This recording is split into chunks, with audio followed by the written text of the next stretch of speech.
think you have to worry about that. I just wanted to preface it by saying that I'm a scientist, and the thing that really distinguishes scientists from other people are scientists are the people who are willing to say, I don't know. And they're also the people who are happy to say, I was wrong. So I just want to kind of start that way.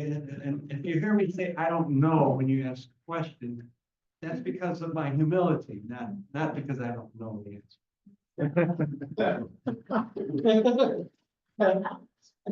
So anyway, I'm supposed to be answering questions about CCL. I've been with CCL for 12 years as a volunteer, and since 2018 as a staff member. I worked with Danny Richter in the research department, Jerry Hinkle, who is now on the board, and Jonathan Marshall, and now Dana Nuccitelli, who joined us, came down from his lofty position as one of the world's greatest climate journalists, environmental journalists. So now we work in the research department under Ben Pendergrass, the head of our legislative department, government affairs, the right term. And since Brett is here, I think you got two Rick Knights here who will be able to, probably between the two of us, answer all the questions about CCL. Let me just. Only if you talk. We'll try to talk humanly. Okay, now we have a question in the base. Is it this stump Rick? Yeah. So what's most interesting to hear you say earlier today about Senator Whitehead's White House. White House bill, right?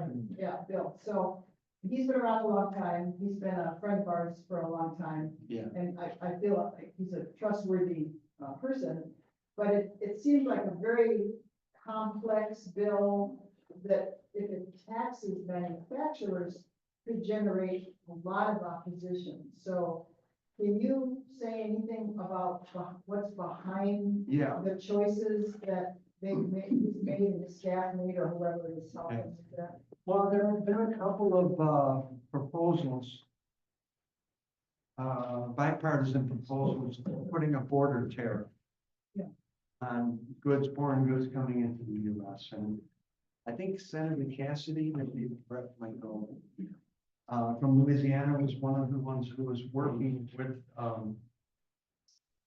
with Democratic lawmakers in the Senate, based on this claim, this belief that our commodities, energy intensive commodities like steel, cement, paper, fertilizer, it's cleaner than many of our competitors. And the driving force behind this is mostly China. Okay, China has relatively carbon intensive manufacturing because they have a lot of villages. I'm sorry? Which bill are we referring to? Well, it wasn't a specific bill, but a kind of a discussion going around, going back a couple of years already. There was a bill that I think it has died out because it was a previous Congress, but Cassidy and Louisiana. The Foreign Pollution Fee Act. Foreign Pollution Fee Act. So the idea was to put a tariff on foreign goods based on the carbon footprint compared to our carbon footprint. And then we were going to show everybody how clean we are. And so Senator Whitehouse put together this bill that does that, but it also, it creates a standard for carbon intensity that domestic companies would also have to pay if they don't meet that standard. So basically it's telling people across the aisle, hey, if you claim that we're cleaner than everybody else, then accept that we have a carbon fee for companies that are not clean enough. And this is how we'll be able to incentivize them. Well, let me go back again now. We know that the EU is going to have a border tariff, the CBAM, that's going to kick off in 2026. So the EU will deduct, if you send a commodity to the EU, they're going to look at the carbon footprint, and then they're going to look at domestic carbon price that you're paying and deduct that from how much you have to pay them. So if we send our steel to Germany, I don't know if we do that much, they're gonna look at our carbon footprint and say, hey, you gotta pay us based on our carbon price for the carbon that you embedded in, that you used to make that ton of steel. But if you have a carbon price on steel in the US, we'll deduct that from the carbon price that you have to pay us. Say, Rick, who's measuring that? That would be the Department of Energy. And that's what the Prove It Act is all about. But outside of the Prove It Act, if we don't have the Prove It Act, is it It happens that right now, I just learned from Dana about a week ago, that the Energy Department has been directed by the White House to start developing that data already. So even though the Prove It Act is still a piece of legislation, it basically does it. It would direct the Department of Energy to develop that data. They're already starting to do it. So by the time this legislation, takes shape, that data may be available. Okay, but my question was, isn't this gonna generate a lot more opposition? Sure. Because it's gonna be a tax on manufacturers. I can just see the Chamber of Commerce saying, you can't do that. If you were just gonna go after fossil fuel companies, that's one thing. Those guys. I think the chamber has actually come out in favor of the Prove It Act, but that's different from putting the domestic price. Yeah, of course. And I mean, the Republicans in Congress have already passed resolutions saying, yeah, if we have a border tariff, can't include a carbon price. But that's just a resolution. So we're going to see what happens next year. Well, new Congress, new president. We don't know what this is all going to look like. One thing I'll just add too, and I'll write this down here. So our research department tracks all the different carb pricing bills that are out there. So if you're hearing acronyms or names today, all you have to do is just go to carbon pricing bills in Congress. In the search engine? Yeah, but and the great thing is here, I would say the great thing about Google is you can use Google to search community just as effectively as CCL Community search function. So, or I mean, any search engine, but let's just use Google for example. So just Google carbon pricing bills in Congress, and if you want to add CCL Community to help qualify, great. But the top hit should be able to link you to the bill page where we're tracking all these different things that you're hearing us say, Prove It Act, or Save Our Future Act, or the White House Act, or the Foreign Pollution Fee Act. They're all there and they're all detailed with little one-pagers to help you keep it straight. And the reason I guess I mentioned it as an educator is first so that you can have an anchor point later to reference something. But also, I think what the whole notion is that White House or any of these legislators, they're seeing we're stuck. We don't know how to go forward. So let's have 1,000 flowers bloom right now and see if any of them can gain momentum. So there's just different designs, different price ramps, different ways of putting, the revenue use to use. And so that's really the whole point of what we're trying to highlight here is that there's not one particular model. Like obviously we or a lot of us are familiar with the Energy Innovation and Carbon Dividend Act because it's the closest to what we've looked at for many years with carbon fee dividend. But that's likely not going to be what ultimately passes. It's going to be some combination of some parts of each of these bills. And what senators and representatives are trying to do right now is build coalitions to see who they can get to sign on to any of them to get positive momentum. Yeah. So, yeah, great. Okay. I haven't been in touch with these people for a long time, but there's the ISO standards developers, and they were doing work on determining carbon footprint of products and other ISO standards on carbon. Are you guys, does that come into play like on the carbon footprint of steel or other commodities? That would be something that would be a decision made by the people at the Energy Department that are developing. You're not tracking this ISO standards work? No, we haven't, but yeah, Yeah, I did not know there were ISO standards for carbon footprint. I guess my question is, when you price carbon, I'm still a little vague, I'm trying to explain this to people. Exactly who are you targeting, like just extractive, like petroleum industries, but it's not about agriculture, No, just so you're targeting just fossil fuels, yeah, gas, coal, electric, gas, coal, and oil. That's it, I mean, that's what. I mean, ideally, the carbon price would be put on the stuff that comes out of the ground as soon as it changes hands. I've gone through this with FEMA oil in a lot of detail. And I'll write down point of assessment, that's another Yeah. page that Rick has developed. Point of assessment, so, Okay, that's the word I need, right? for example, at a coal mine, they dig the coal out of the ground. It goes to a processing plant where they get rid of all the rocks and they dry it. And then they get ready to load it into rail cars to go to the power plant. At some point, they measure the composition of that coal. They report it to the utility that's buying the coal. Here's how many tons we're sending you. Here's how much carbon is in it, because they gotta tell them how much carbon is in there. They have to give them the composition. They're not gonna buy something they don't know what's in it. And so right at that point, say, okay, you gotta pay this carbon fee to the federal government based on how much carbon is in the coal that you're shipping. The same thing happens with all these other types of fuel. There's a place where that composition is measured as the commodity changes hands. If it goes from the oil driller to the oil broker that's selling it to the refiners, they have to pay that fee. And then what happens to it afterwards, it doesn't really matter, because as long as that coal is, or oil or gas is gonna be burned, it's already been taken care of. Not methane. I'm sorry. What about methane? Methane, well, you know, there's a methane, regulation now in place. That's a completely different, I think there's the methane rule, they call it the quad O rules or something, where companies have to comply with a declining leakage rate, or else they have to pay a methane fee. It's under the IRA.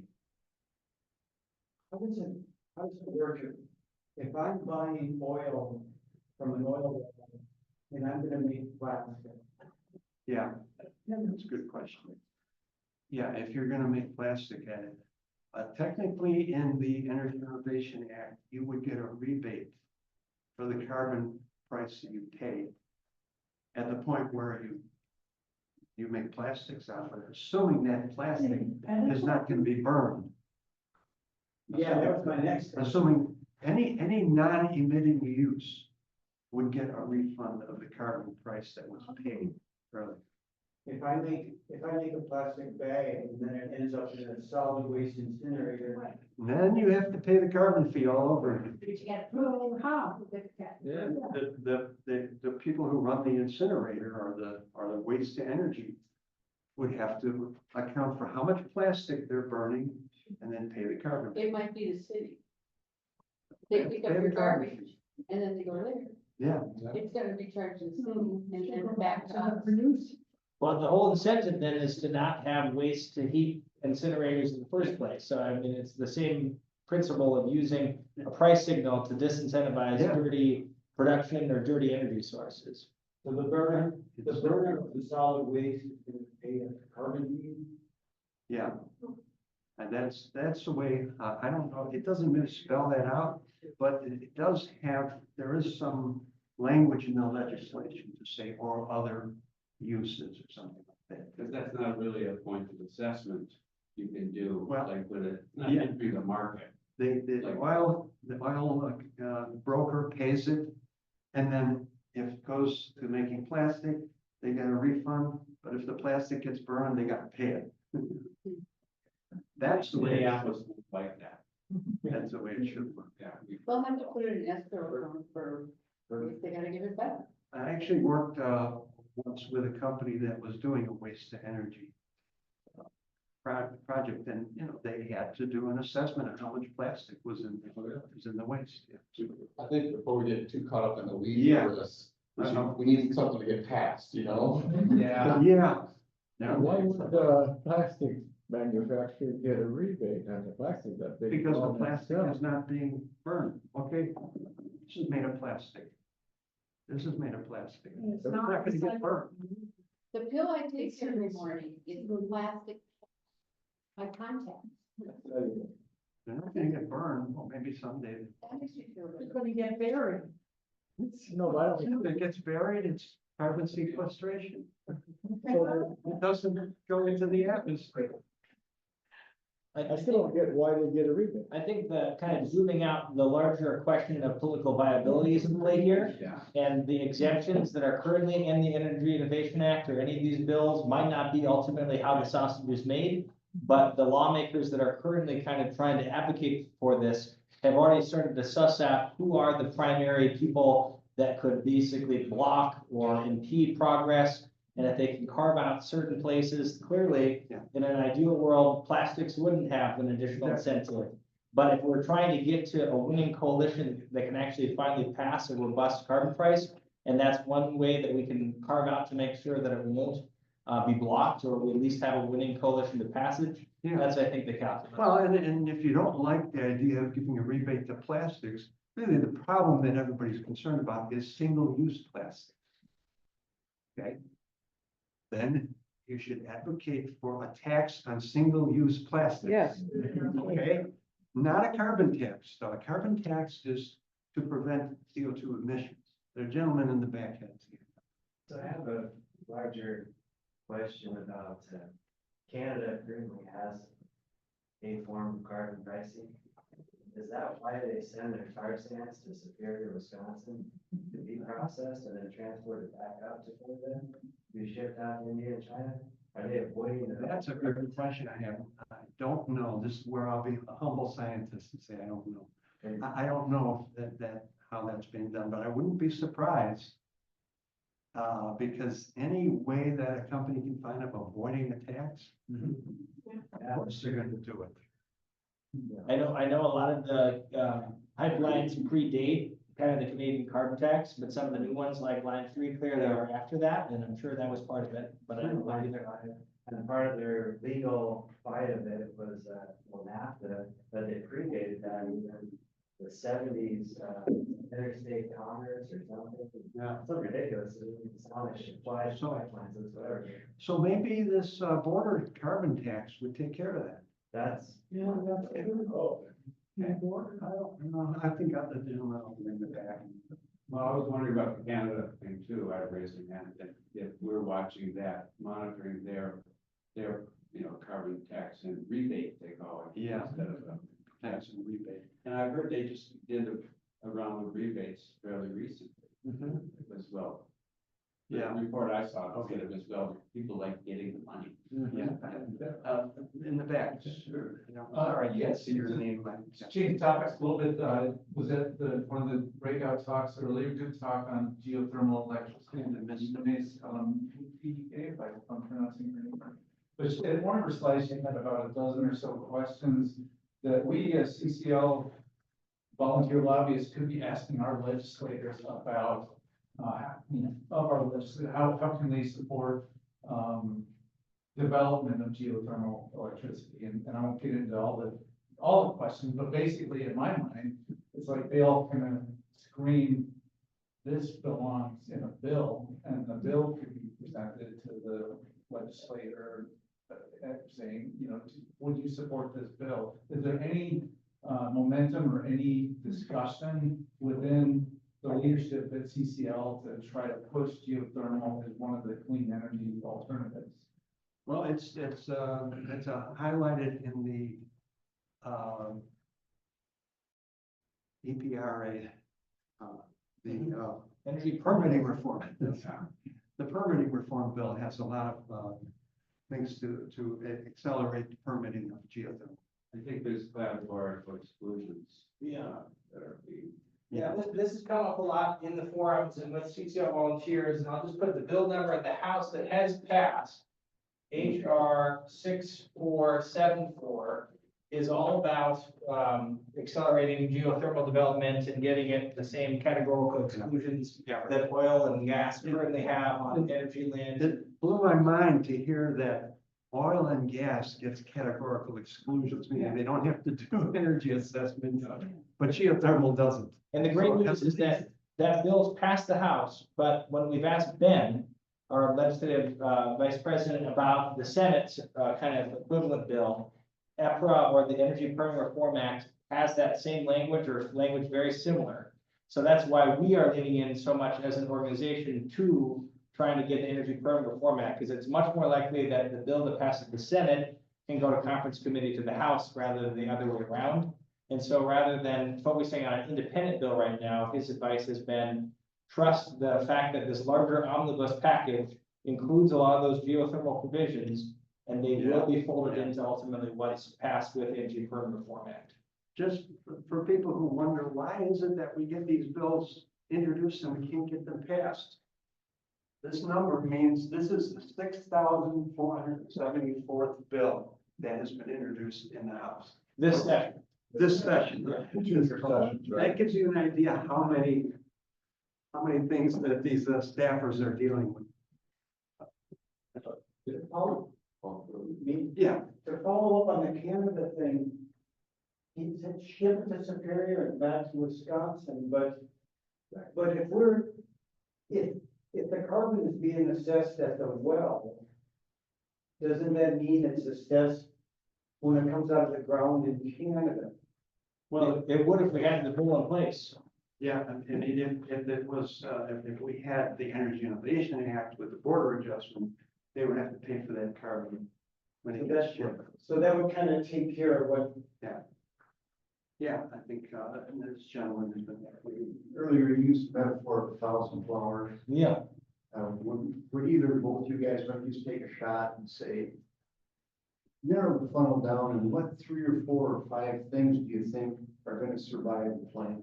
Do you have any feel for that at all? Well, I mean, I'll highlight, honestly, the best person to ask, I am, nominally involved on the policy team. I mean, Rick and I are on our research calls every week, but this Thursday, our former Vice President of Government Affairs, Dr. Danny Richter, who is now kind of back as a policy fellow at CCL, is giving our CCL training.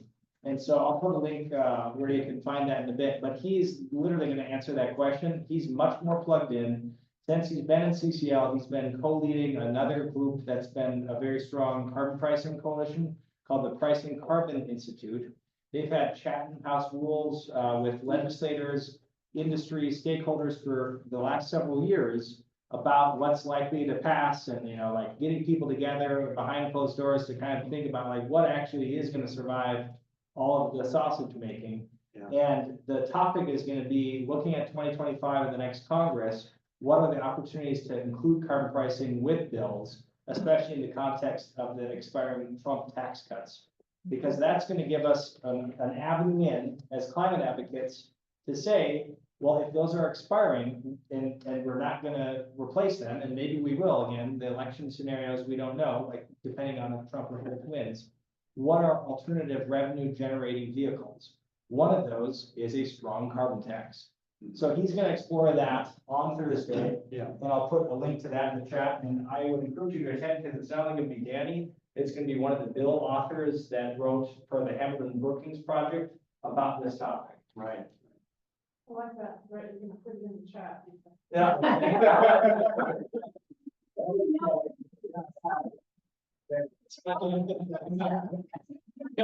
Oh, wow, the world has changed. Not we're gonna chat about it, but. This chat, everything comes late. It's still free. Not from technology. There's a chat one.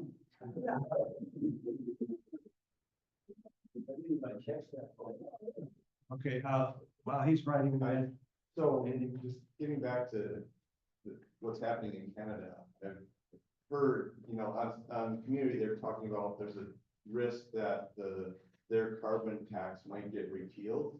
And what would happen to our discussions here in the US if you know, we saw momentum moving in the wrong direction there. It would be bad. It would be bad because we've been using Canada as an example of how it can work. If you look for some of the online discussions by some of the carbon tax proponents, talking about politics in Canada, if you believe that Canada has a much more rational politics than we do here, they might counter that argument that it's pretty much the same. Because they are very fossil fuel dependent, their economy. But, Trudeau refers to them as an oil producing company yeah, in the country, right. accidentally. They call us, what do they call us, an insurance? They're an insurance company with a military, and it's an oil company with, not much of a military. Anyway, so it would be bad. We just hope for the best now. Fortunately, we got a really good contingent of CCL volunteers in Canada there. And the counterintuitive thing too for us domestically in the US is like, we see this train coming and we want to be able to help. But when we've asked Kathy Orlando, the director up there, right now, there's so much fear already being stoked by the opposition that this is a policy that, you know, outsiders or the elite or, you know, anyone else but the common Canadian wants. That if we as citizens of the US, like write letters to the editor, or write the MPs up there, it will just reinforce this notion of, well, there's outside influence interested in it, but, you know, what do the actual Canadians think? So, you know, at this point, we've asked Kathy and team, like, what can we, as, you know, your neighbors to the south do to reinforce this? They're evaluating it. They don't have any immediate answers just because, I guess, of that dynamic. Sure. Yeah. And it's hard. I mean, we're really worried. Axe to tax. Yeah. That's what they call it. Well, they tried the last time around, last round of elections, and they failed, but they're not going to stop. Yeah, there's a couple of subjects that I'm wondering if it would be possible to get them included in, like, if we have the December online conference or the other conferences in person. One would be, I think it'd be good to have some of the infrastructure people invited, like the cooperatives, to come in to say, this is what it takes to maintain them. And to explain that it's 4 to 6 years to replace stuff that they're just trying to do just to keep the grid going, let alone to expand it. And now we've got the hurricanes and the wars overseas that could stretch some of those vital components of the grid out to like 8 or 10 years. And so that some people still think that they can, you know, expand the grid as easily as going to get a cell phone every 2 years. And they just don't understand. I like to say that infrastructure changes at the speed of glaciers. Like that we only have one domestic compressor manufacturer and they're backward over 10 years. There's all these pieces that are kind of each essential to being able to actually accelerate clean energy deployment. And we need to advance all of them right now. And there's a lot of bottlenecks. I'm Right. And assuming you're talking mainly about grid infrastructure. grid infrastructure, like telephone poles, they're falling behind on that. Some places have gone to metal because they think they have to install heavier, less efficient transformers because they don't have the expertise and materials Really? to make the high quality modern transformers. They're half as large and can handle a better throughput of electricity. And so they're thinking ahead, saying, worst comes to worst, we're gonna need more robust telephone poles, and they're switching to metal ones, other than the wood ones, they're having trouble keeping up with. Yeah. There's lots of things there, so I would like to see someone from the rural electric cooperatives and our ECA to come in and explain what they're doing and how. Because they're trying to deal with climate change issues too, they're very local focused. And duly noted. I'm sorry? I said duly noted, Chris. With most of the fall conference is scheduled out, but at some point, hearing specifically on the ground from infrastructure, I will note to recommend. Or I've got a second recommendation, and that is nuclear. When I was at the conservative conference a couple of years ago, had the announcement at the beginning of the conference, CCL was pro-nuclear, and there were lots of cheers in the room, but, because it was a conservative conference. But then it's the only time I've seen CCL make an announcement on a policy change in some manner. And there wasn't a talk, there wasn't someone coming forward to explain it with a slideshow and stuff. And I feel like, other than the nuclear energy forum, people don't know anything about it. They don't understand how nuclear can be a pro-environmental choice. Well, we have, I mean, since that announcement, we have had a training, we have a training page that people can access, if you just, again, go to nuclear power. We've had multiple supporting asks, not only at the conservative conference, but in June, part of EFRA, ultimately, or the original part of EFRA that we were advocating for was the Advance Act, which did already pass through the Senate. So, and we've made announcements in weekly briefings, but I hear what you're saying, that we could do more to highlight that connection or as one possible solution. So I'll definitely, duly note that. Thank you. Yeah, I agree with that. The Advance Act has broadcast. Well, and of course, there's still a lot of residual opposition from the legacy environmental groups. And so I think there may be some sensitivity about that. We might take a position, but we don't want to talk too loudly about it. Yeah. Okay. Speaking of alternatives to nuclear, some today or yesterday, someone talked about hydroelectric, promoting more hydroelectric. And I know it's gonna vary greatly what part of the world or the country hydroelectric is installed. But somebody with deep knowledge said that if you build a hydroelectric facility in like call it a wooded area, and now you flood a valley that used to be a forest, Yeah. and build a hydroelectric dam, this person said, with all that vegetation gonna die and decay and create methane and CO2, and that you gotta be a little careful when you're promoting hydro. It's a new hydro and you're flooding a forested area. Yeah, well, River might dry up too, like the Colorado. Yeah, there's that, yeah. well, supposedly there are engineers that can figure these things out. And, So that's what I'm getting at. Yeah. You gotta figure it out ahead of time rather than just blanketly promoting something. sure, yeah, somebody needs to do the numbers, to do the analysis. And what's the long-term impact? Maybe you have a burst of CO2. And of course, all the other environmental issues about the species and the role of the forest land in controlling water.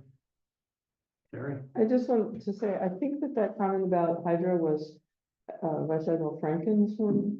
He was talking about the hydro potential in Africa, maybe other places. As far as I know, the conversation in the US is pretty much over. Like new hydro is bad because of the reasons that you were talking about. Also, there's no place to put it. And yeah, they've used up all the hydro potential in the US. So I think he's looking at it from a geopolitics perspective, not at all from an environmental perspective. So it's a different, I don't think there are environmentalists who are advocating for that. Well, there is also, I'm sorry, I don't know a lot about it, but there's a lot of talk about small hydro. Yeah. I guess now there's technologies to generate hydroelectricity more efficiently from small rivers without obviously creating big dams. And that would be a small amount of energy, but yeah, small hydro. Well, It could do something small for, town. There's been developments in polymers and I'm sorry. developments in polymers and propeller systems that increase the Okay. water at the end that can generate, so you can pump water up a hill during the day with solar, open a valve, shoot Okay. it down there. There you go. Smaller scale, but. Yeah. I mean, small scale, our energy system in this country has been developed with the assumption that nothing small can possibly be cost effective. And that may have been true 50 or 100 years ago. You needed great big dams. But maybe now, like you said, with the new technologies, that's no longer the case. So there may be some.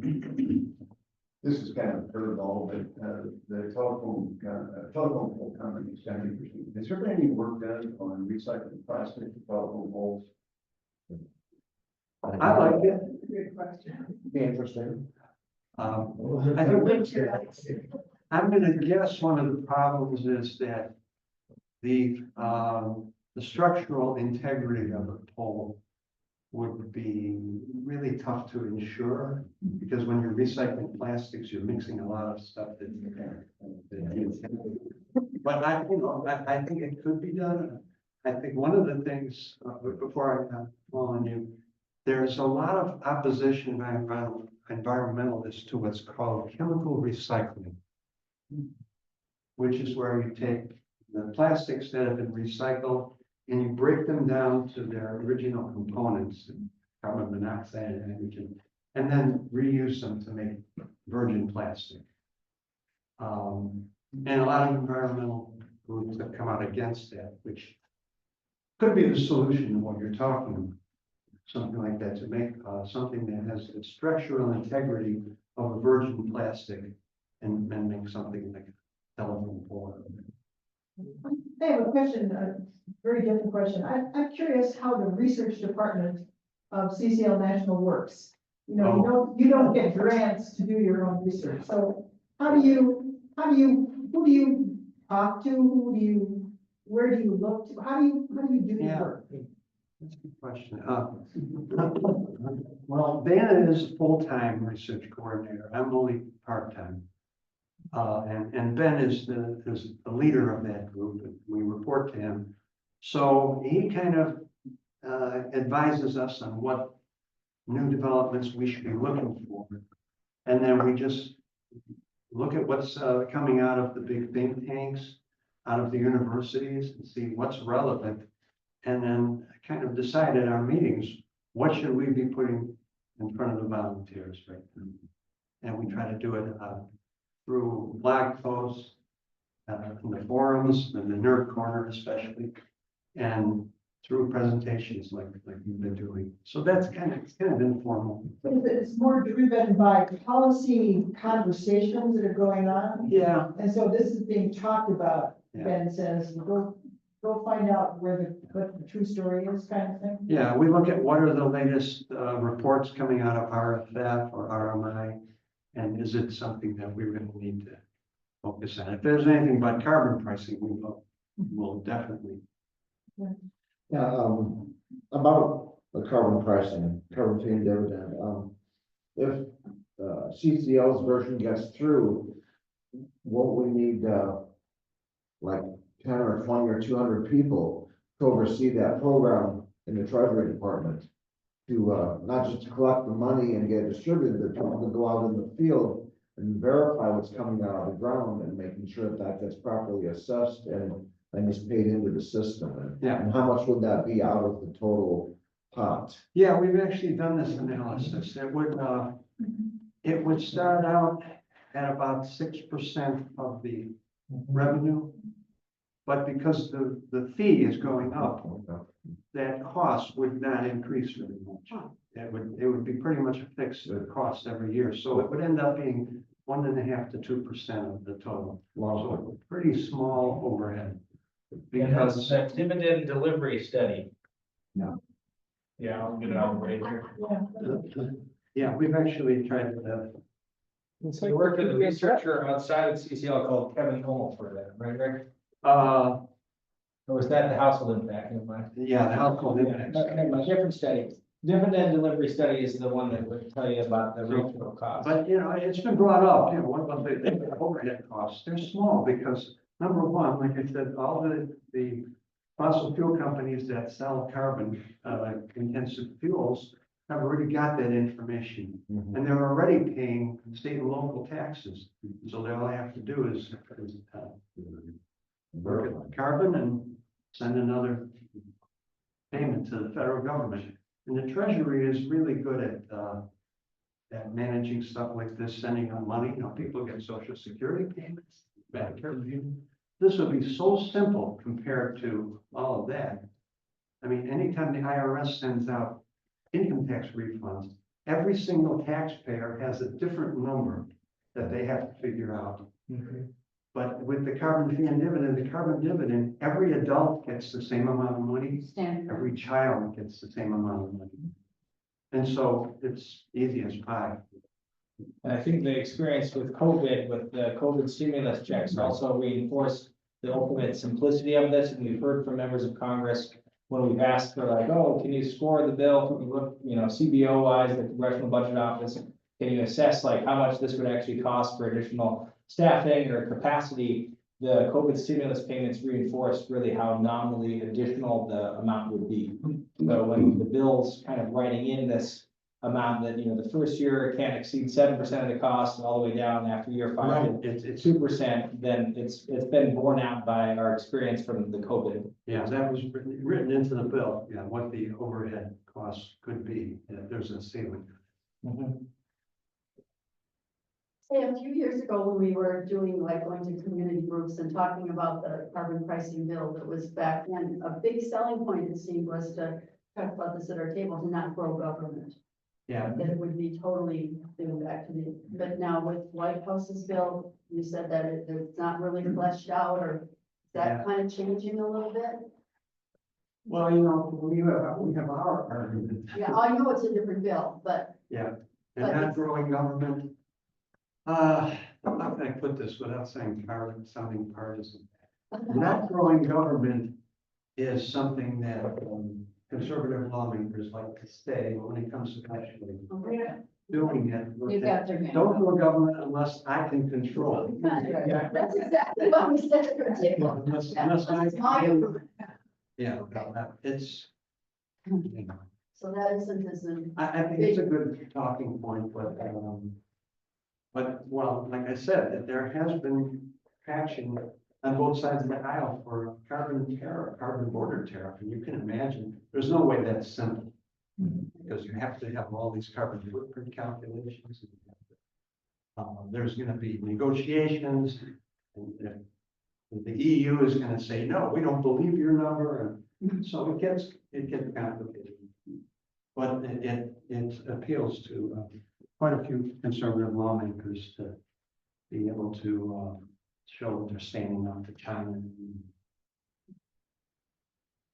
and Democrats. Here's a tongue-in-cheek question. If all of these forests are gonna, turn on fire and burn, how are we gonna tax that carbon against the forest?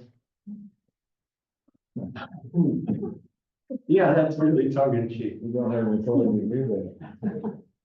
Actually, that has been discussed. How do you account for carbon sequestration versus carbon release in private forests? But it's really hard to do. But you can, with satellites now, they can actually measure how much carbon is being sequestered in the forest. Now, if it burns, who's responsible for the burning? That's the question. Like you said, you can't tax the forest. I think we have only time for maybe one or two more.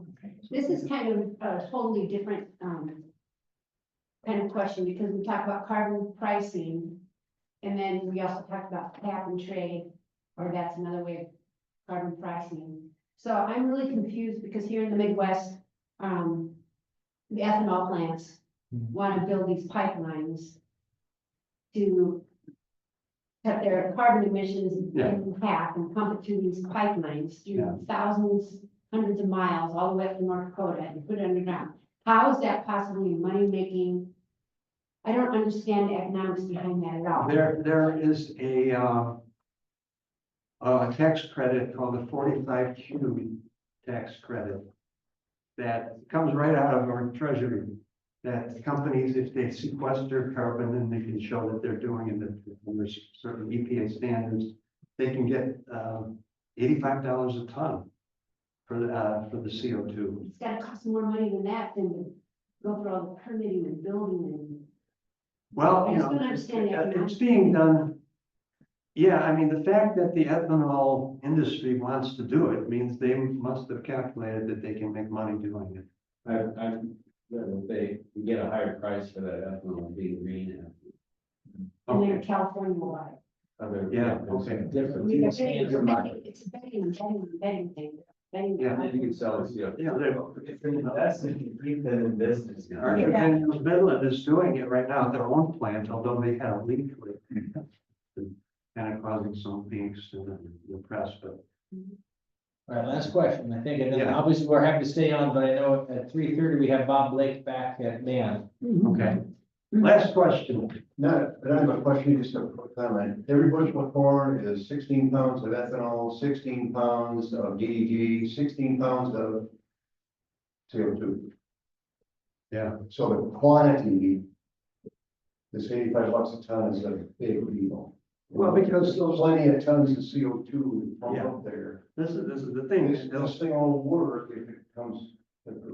those fermenters, they have pure CO2 coming out of them. Right now, if they don't capture it, they just send it up into the air. It's vented.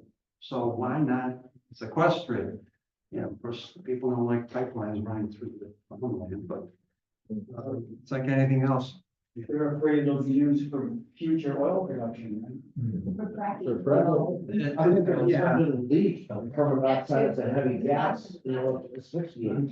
Well, thank you, Rick. Thank you everyone for your great questions.